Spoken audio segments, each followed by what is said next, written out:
For Riley Gerson Public Affairs Office, I'm Tom Roost. I'm here with Toyanne Taylor, Family Advocacy Program Manager at Army Community Service. James Cowens, Victim Advocate for the Family Advocacy Program here at ACS. Okay, and you just talked a little bit about what's going on this month. Can you kind of give us an overview? Yes. This month, October, is the annual campaign month for domestic violence awareness, and that's when the victim advocates all go out and display all the domestic violence awareness giveaways and talk to people of the public, members of the public, to help bring awareness to domestic violence and to help commemorate the annual event. Okay. So we have October is our annual kickoff for the whole year event. So this year our theme is We Stand Together Against Domestic Violence. And we're saying be an upstander this year. That's our subtitle. Okay. And so the point here is we want to educate and inform the community about what domestic violence is, and then offer them resources so that they can figure out how to prevent it from happening as well as recover from it. Okay. And that's kind of what your office is all about, right? Yeah. Helping the community out in Fort Riley. And can you give us a little overview of your office and how it functions? Yes, sir. The Family Advocacy Program Victim Advocates Office, what we do is we assist anybody military affiliated, whether it be a spouse or ex-vet partner of someone who's active duty military or retired, and they come into our office if they have reasons to believe that they may be experiencing what many refer to as domestic abuse. Some people use the word domestic violence. I prefer to use the word domestic abuse because domestic abuse covers 6 areas. When you say domestic violence, a lot of people automatically think that it has to be physical. But when you say domestic abuse, then we know it covers physical, verbal, mental, emotional, sexual, and financial. And they come into our office and to seek services and resources as to how to get away from the abusive relationship. And that's what our office do. We assist our clients on how to get, first we educate them, and then we assist them in how to get away from the abusive relationship so they have a better way of life. And I know it's going to be, what would you say to somebody who wants to take that first step? Like, I know it's got to be it takes a lot of bravery and courage to do that. What would you say to them to say, hey, no, we're here for you? I would say just pick up the phone and give us a call. Talk to someone that you know about what you're going through.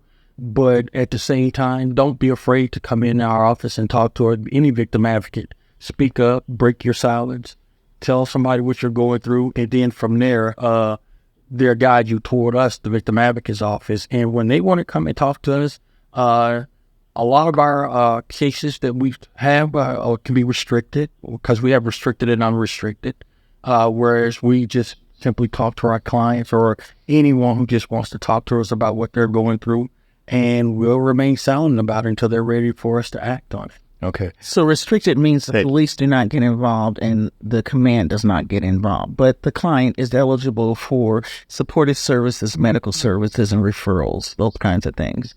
One of the things that I think is important to think about, though, when we're talking about domestic abuse is there is a safety piece that has to really, really be looked at. So sometimes a person may be concerned about telling what's happening to them because they don't want to lose their livelihood. Fort Riley's in the middle of the prairie, and our families have a number of children. It's not easy to find a job that makes it affordable to pay for child care and work and do the other things in life that you want to do when you have children that are young that require child care. And so oftentimes these young families are just having a hard time communicating. They don't have good skills to begin with, find themselves in these tussles. Some of them, need to grow up and get it together because they don't want to be treated that way, but they can't seem to stop themselves from treating others that way. And when they want to go, then things become more dangerous. And that's just a fact of life, because when we're talking about domestic abuse, we're talking about power and control. And so if you want to leave, then I'm losing control. And so I'm going to have to ramp a few things up to try to maintain that control. And it gets very, very dangerous at that time. It's also important, I think, for the community to know that it takes on average a person leaving 7 times before they actually are able to cut the ties and really go. And we need to have some compassion about that in our community.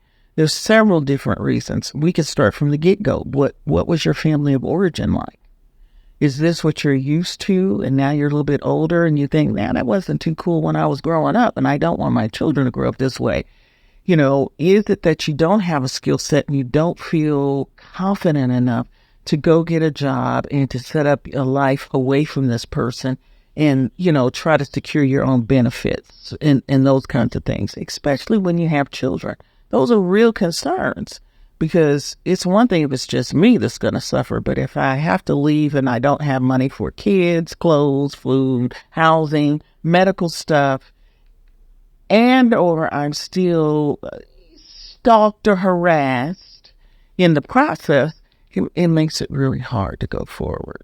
Yeah, not just breaking out of what you perceive as a norm to make it better for your whole family. So it does seem very complicated. But what are some of the resources you do bring to bear on this? And you have your office to bring. Where do you have other partnerships that help you carry the load? Family advocacy program is 2-pronged program.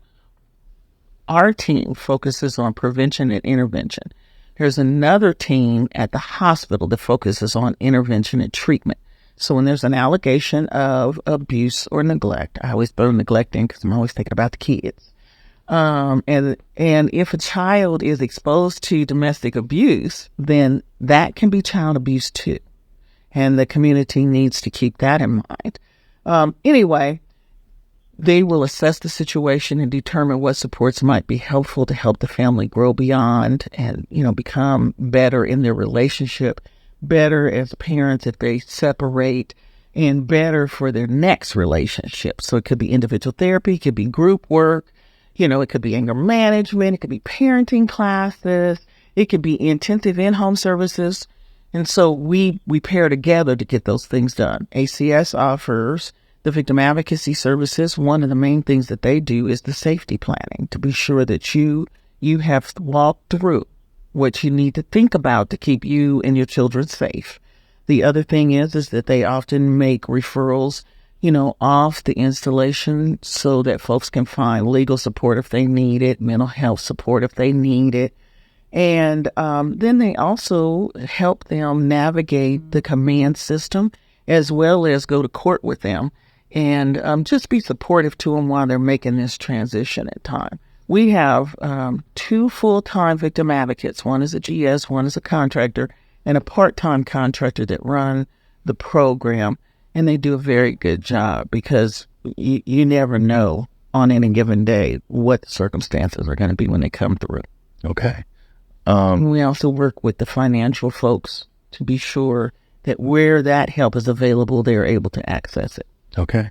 And so if somebody wanted to take that first step, what would they do? Would they just, do you have a phone number they call, or you just come here? Yes, sir. We have a 24-hour hotline that they can call and just accessible by the internet. We also 785-307. 1373 is the number. And they can contact us. And we always have a person there to answer the phone during the nighttime hours. And in the daytime, the phone number is transferred to us for daytime call. Okay. Well, thank you very much. Anything else you'd like to add? Men can be abused too. We see that here. And it's hard.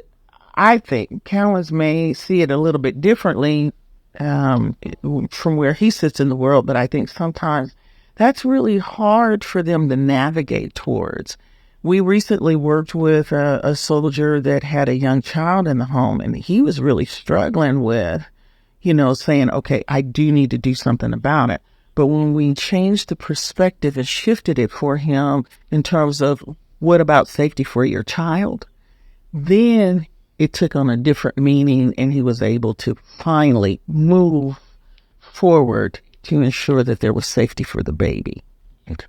Is that you don't have to be married for this to affect you. It can also be intimate partner, someone you were in a previous current relationship or previous relationship with, someone that you shared a joint domicile or previously shared a joint domicile with as well. And children. And children, that is right. Thank you for listening to Fort Riley, the podcast. I'm Tom Roos with Fort Riley Garrison Public Affairs Office.